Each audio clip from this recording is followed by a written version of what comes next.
जय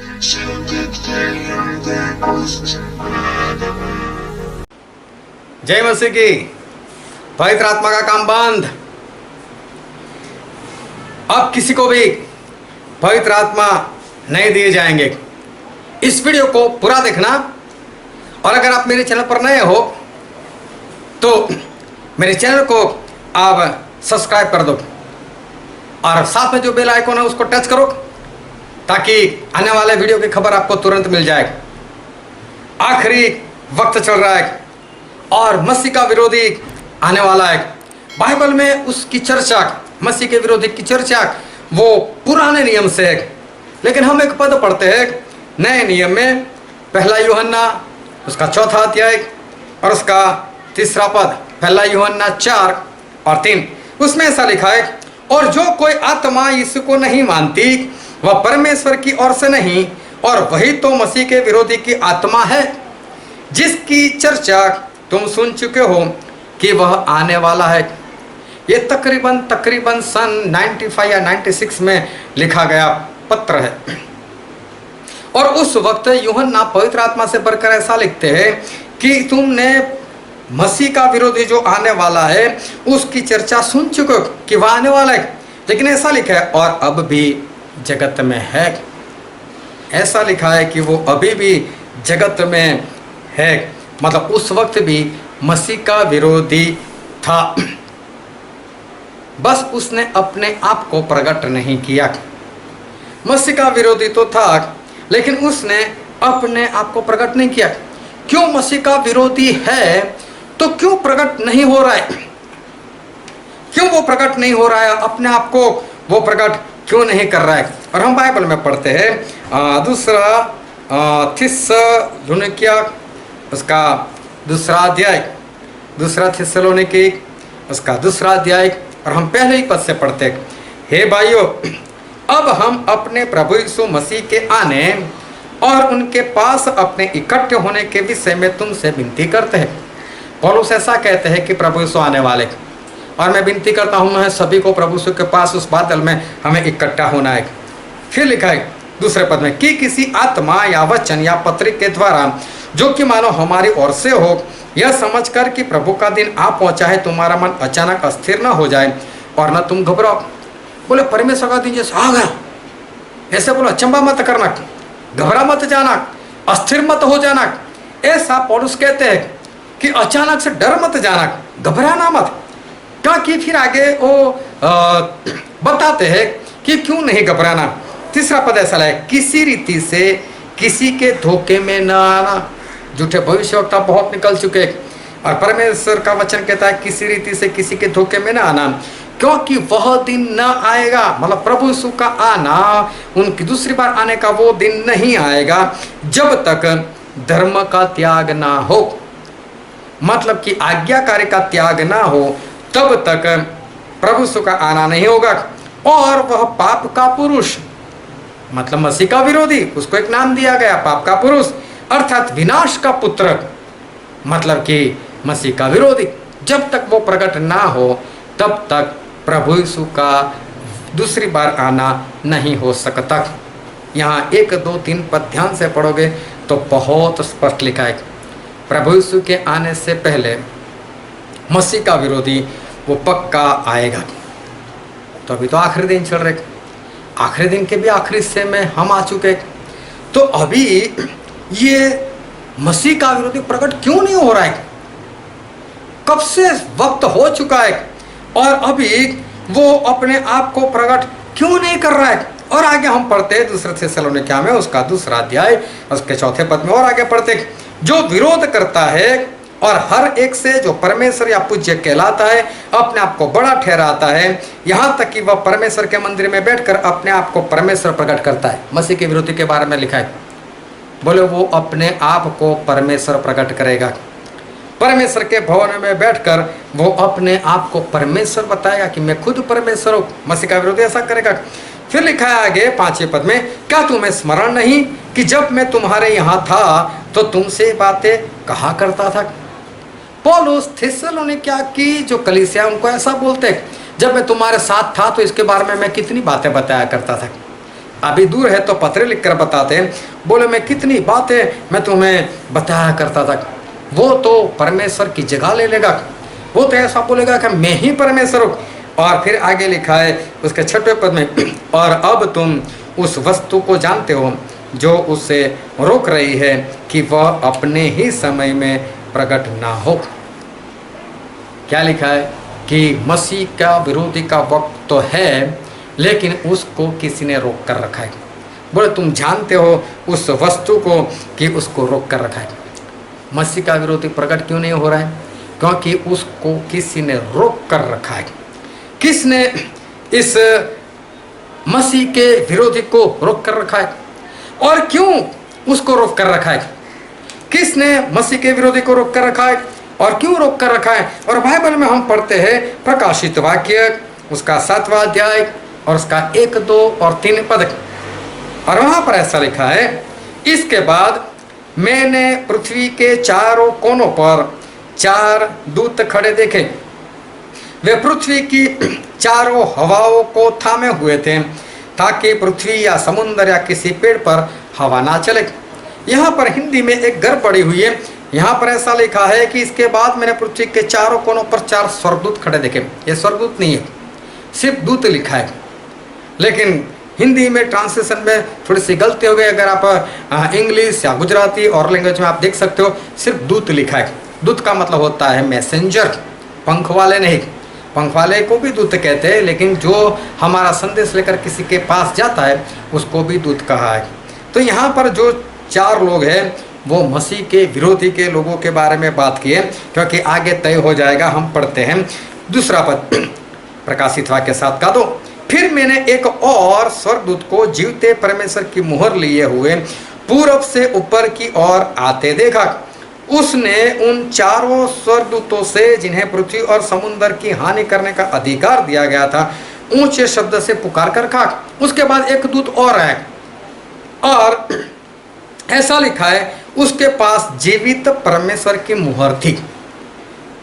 तो ये परमेश्वर का इंसान इतना पता चलता है क्योंकि उसके पास जीवित परमेश्वर की मुहर थी, मतलब कोई छाप थी, कोई निशान था। और उसने उन 4 से पुकार कर कहा, जोरों से कहा, जब तक हम अपने परमेश्वर के दासों के माथे पर मुहर न लगा दे, तब तक पृथ्वी और समुद्र और पेड़ों को हानि न पहुंचाना। ये एक दूत और दिखाई दिया, उसने 4 को रोक कर रखा, रुक जाओ, जब तक हम अपने परमेश्वर के दासों के सर के ऊपर यहाँ पर एक मुहर ना लगा दे कि ये परमेश्वर का है।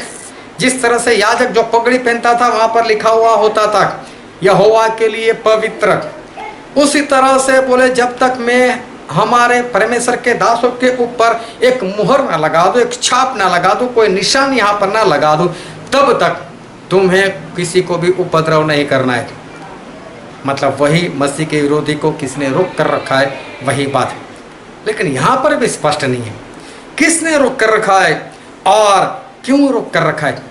लेकिन यहाँ पर एक बात तय हो गई कि परमेश्वर के लोगों के ऊपर मुहर लगाने के लिए किसी ने रोक कर रखा है। अब हम देखते हैं कि किसने मुहर लगाने के लिए इसको मसीह के विरोधी को रोक कर रखा है। और हम पढ़ते हैं इफिसी उसका 1 अध्याय उसका 13 और 14 पर। वहाँ पर ऐसा लिखा है, और उसी में तुम पर भी जब तुमने सत्य का वचन सुना जो तुम्हारे उद्धार का सुसमाचार है और जिस पर तुमने विश्वास किया, प्रतिज्ञा किए हुए पवित्र आत्मा की छाप लगी। यहाँ पर स्पष्ट लिखा है कि तुम्हें पवित्र आत्मा की छाप लगी। इसका मतलब ये है कि वो छाप देने वाला कोई और नहीं, पवित्र आत्मा है। और पवित्र आत्मा ने छाप लगाने के लिए उस मसीह के विरोधी को आवाज दी, रुक, जब तक मैं मुहर ना लगा दूं मेरे परमेश्वर के लोगों को, तब तक तुझे तेरा काम नहीं करना है। वो तो प्रकट कर ही रहा था अपने आप को, लेकिन पवित्र आत्मा ने रोक कर रखा, रुक, जब तक मैं मेरे परमेश्वर के दासों के ऊपर मुहर ना लगा लूं, तब तक तो शांत हो जा और तुझे कुछ नहीं करना है। इसका मतलब पवित्र आत्मा ने अपना काम पूरा करने के लिए उसको रोक कर रखा है। क्योंकि उसका काम ही कुछ और है। उसका काम है लोगों को ख़त्म करना। और हम बाइबल में पढ़ते हैं कि जिस दिन ये पवित्र आत्मा अपना काम खत्म कर देंगे तब वो मसीह के विरोधी को आज़ाद भी कर देंगे, मतलब परमिशन दे देंगे, जा अब तू तेरा जो काम है वो कर। और हम पढ़ते हैं बाइबल से पुराने नियम में, और पुराने नियम में हम पढ़ते हैं यहेजकेल, और हम पढ़ते हैं उसका 9वां अध्याय। और 9वां अध्याय पूरा इसी बात के ऊपर है कि पवित्र आत्मा अपने परमेश्वर के दासों के ऊपर मुहर लगाते। लेकिन हम उसके कुछ पद पढ़ते और हम पहले पद से पढ़ते। फिर उसने मेरे कानों में ऊंचे शब्द से पुकार कर कहा, नगर के अधिकारियों को अपने अपने हाथ में नाश करने का हथियार लिए हुए निकट लाओ। उस पर 6 पुरुष उत्तर की और ऊपरी फाटक के मार्ग से अपने अपने हाथ में घात करने का हथियार लिए हुए आए, और उनके बीच सन का वस्त्र पहने कमर में लिखने की दवाल बांधे हुए एक और पुरुष था, और वे सब भवन के भीतर जाकर पीतल की वेदी के पास खड़े हो गए। यहाँ पर लिखा है कुछ 6 लोग थे जिनके पास हथियार थे लोगों को मारने के लिए, लेकिन उनके बीच एक और था जिसने सन के वस्त्र पहने थे। और सन के वस्त्र जो है वो तो आज्ञाकारी दर्शाते, धर्म के काम दर्शाते। और ये सन के वस्त्र पहने हुए जो था वो कोई और नहीं, वो पवित्र आत्मा की बात की। उसके पास एक बोतल थी जिसमें स्याही रखते हैं। पुराने ज़माने में हमारे समान पेन नहीं थी, वो उसमें स्याही होती थी और स्याही में से डुबो डुबो कर उससे लिखते थे।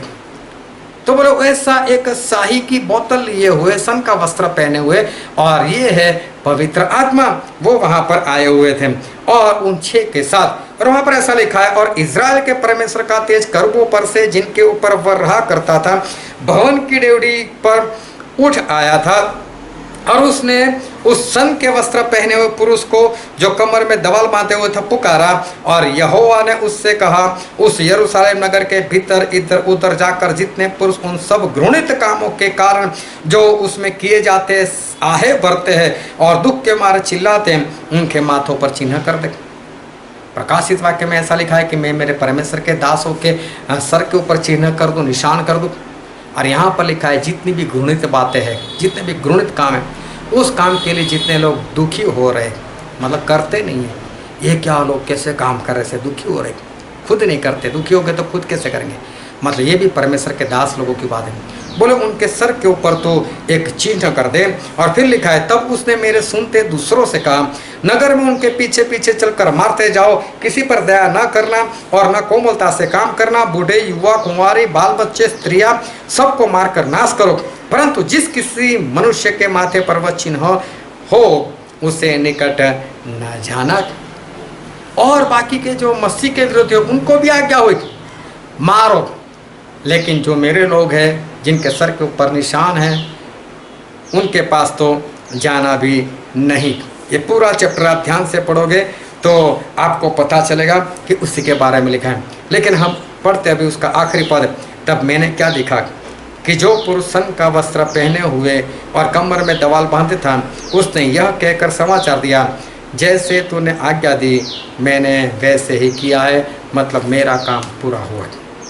मतलब पवित्र आत्मा ने ये कहा कि मेरा काम अब पूरा हो चुका है, मतलब कि अब उन 6 लोगों को आज्ञा दो, वो अपना काम करें। ये सारी बातों से एक बात पता चलती है कि मसीह का विरोधी प्रकट होने वाला था। उससे पहले पवित्र आत्मा ने रोक ले, रुक, मैं पहले चिन्ह लगा दूं मेरे परमेश्वर के दासों के ऊपर, फिर जब पवित्र आत्मा अपना काम खत्म करेंगे तब वो एंटी क्राइस्ट को आज़ाद करेंगे, अब तो अपना काम कर। इसका मतलब ये हुआ कि जिस दिन मसीह का विरोधी खड़ा हो जाएगा तब से पवित्र आत्मा का काम संपूर्ण रीति से बंद हो गया होगा। हाँ, जिनके अंदर पवित्र आत्मा है वो धरती पर है, उनके अंदर पवित्र आत्मा है भी, लेकिन अब किसी को नए सिरे से पवित्र आत्मा जो है वो पवित्र आत्मा किसी को भी अब नहीं दिए जाएंगे। और ऐसे शब्द आप सुन लो कि पवित्र आत्मा का काम बंद, उससे पहले आज मौका है। आज मैं कल की बात नहीं कर रहा, आज मौका है। अगर पवित्र आत्मा को नहीं पाए तो पवित्र आत्मा को पालो। और पवित्र आत्मा को किस तरह से पाया जाता है और आने वाले वीडियो में मैं बताने वाला हूँ। अगर आप मेरे चैनल पर नए हो तो सब्सक्राइब कर लो, बेल आइकन को टच कर लो, ताकि जब मैं वो वीडियो रखूँ तो आपको पता चले कि किस तरह से पवित्र आत्मा को आपको पाना है। तो बहुत ध्यान से परमेश्वर के वचन में आप बने रहे। ये आखिरी मौका है। पवित्र आत्मा का काम कभी भी खत्म होने वाला है और एंटी क्राइस्ट के वक्त, मसीह के विरोधी के वक्त जो भी विपत्तियाँ आने वाली है या पवित्र आत्मा का काम बंद है तो क्या होने वाला है, वो क्या करेगा, कैसे होगा, वो सब अगर आप डिटेल में जानना चाहते हो तो आप मैंने डिस्क्रिप्शन में वो लिंक दे दी है कि 666 एंटी क्राइस्ट की पूरी बाइबल स्टडी, उसमें आप जाना और आपको पूर्ण रीति से वो बाइबल स्टडी दिखेगी। 3.25 घंटे का वो वीडियो है, उसको आप देखना। परमेश्वर आपको आशीष दे। आमीन।